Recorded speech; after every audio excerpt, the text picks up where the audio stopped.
look, I know it's only preseason, but damn it, I don't care, bruh. I'm sipping the Kuminga Kool-Aid. I'm calling it right now. Jonathan Kuminga is about to take the year 3 leap, and I'm gonna tell you why. But before that, make sure you hit that subscribe button. Trust me, the support is much appreciated. But anyways, let's look at what JK did against the Fakers.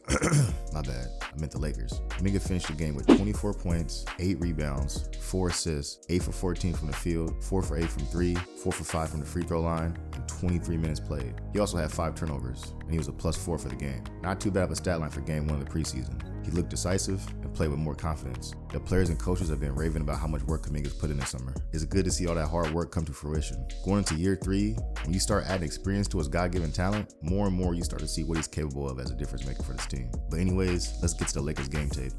Alright, first clip. Sarge runs a dribble handoff with JK. Kuminga hesitates, then whoop! Explodes to the rim off a hezzy going right at Anthony Davis, finishing with his left hand. Look at this. Look at this. This is what the Warriors have been missing. An athletic wing that can put his head down and explode to the cup. Now, some of you might be saying, well, that's what we got Wiggins for. And I do agree Wiggins is capable of it, but not consistently. As athletic as Wiggins is, when you think about it, he's more of a finesse player. That's no knock on Wiggins, but don't get it twisted, he's still a dog defensively. But that's where him and Kuminga differ, because JK does have more of that aggressive mindset to put his head down and get to the rim. If Kuminga can continue to apply this level of rim pressure consistently, that's an added element to the offense the Warriors just don't really have. It is something we always want to do, is try to put pressure on the rim. And as Kuminga continues to develop and grow and he gets more time, that number should go up. But if we execute offensively, we've never been a team that had, a ton of finishing at the rim, other than maybe JaVale and Bogut some on lobs. But for the most part, with Loon and Draymond, we kind of play inside out and obviously shoot a ton. The more we can get to the rim, the better. Some of it comes from personnel, some of it is execution. Draymond, Steph, and Steve Kerr have all talked about how the Warriors didn't have a counter against the Lakers in their series.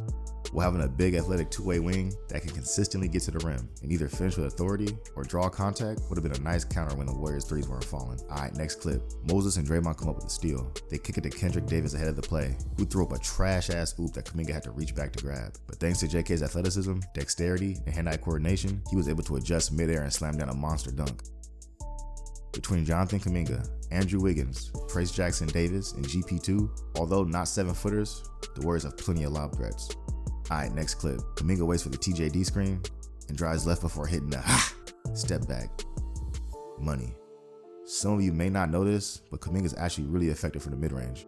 He shot 54% from 3 to 10 feet last season and 48% from 10 to 15 feet. That's a pretty efficient clip. Now the volume obviously isn't there, since he's the 4th or 5th most featured player on offense, but the numbers tell us when he does get his opportunities, anywhere from 3 to 15 feet, he can be dangerous. Dario Saric was a vital pickup for the Warriors. He's the only frontcourt player that profiles as an above-average three-point shooter in the rotation. But he's not just above average, he's a good three-point shooter. He already gave y'all a little preview of what he's capable of, knocking down 2 of his 3 attempts from deep against the Lakers. That's essential for maximizing Kuminga, because JK's at his best when playing next to a stretch big. We saw how successful Kuminga looked as a rookie, playing next to guys like Bielitsa and Otto Porter, because their ability to stretch the floor, pass, and hold their own on the boards allowed Kerr to play Kuminga more at the 3. A few other things that Dario has in common with Bielitsa and Otto is his connective passing. It's pretty obvious Sarge and Kuminga are going to run a lot together in the second unit, so their chemistry is definitely something to monitor going forward. Kuminga went 4 for 8 from 3, shooting the ball with much more confidence. After quietly shooting 37% from 3 last season, the Warriors have definitely been empowering Kuminga to shoot more when open. Teams are still going to leave him open, so it's up to him to capitalize off the space given, because when both his feet are set, his shot's money. I mean, check this shot out after the sloppy catch. Cash. Dude can shoot, man. Alright, next clip. First of all, shout out to Kerr recognizing the mismatch and calling for a Kuminga post-up.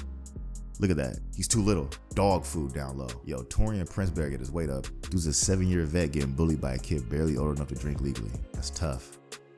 But you see how Kuminga's strength and physicality can force a foul. You can't have a smaller defender on him, which is huge for this team. So hopefully, drawing fouls and making his free throws at a high clip is an area of improvement for Kuminga. For his career, he's only shooting 67%. There's no reason for him not to be up in the mid-70s. He's going to draw a lot more fouls this year. It's essential that he's capitalizing on those trips to the line, because the Warriors don't really have anyone else that profiles as someone who's capable of getting to the line often. He shot 4 or 5 from the charity stripe this game, so hopefully he's knocking down at least 75% of them come the regular season. One of the biggest positives from this game was Kuminga's 8 rebounds in only 23 minutes played. He was extremely active on the boards, constantly making an extra effort to come back to help his team secure the rebound. Alright, let's check this clip out. Kuminga stonewalls Christian Wood and forces him into a tough shot. He takes a shot to the face in the process, and still comes back to secure the rebound before delivering this. Whoop! A beautiful outlet pass to Pajemski for a crafty Euro.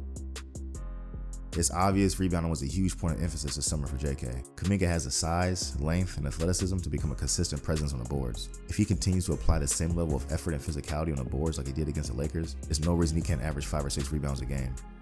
It looks like Kuminga is shaping out his game nicely in year 3. This is the year for the leap, and I think it's coming. Anyways, that's all I got for y'all. Hey, if you enjoy the content, hit the subscribe button. I'll holler at you on the next one.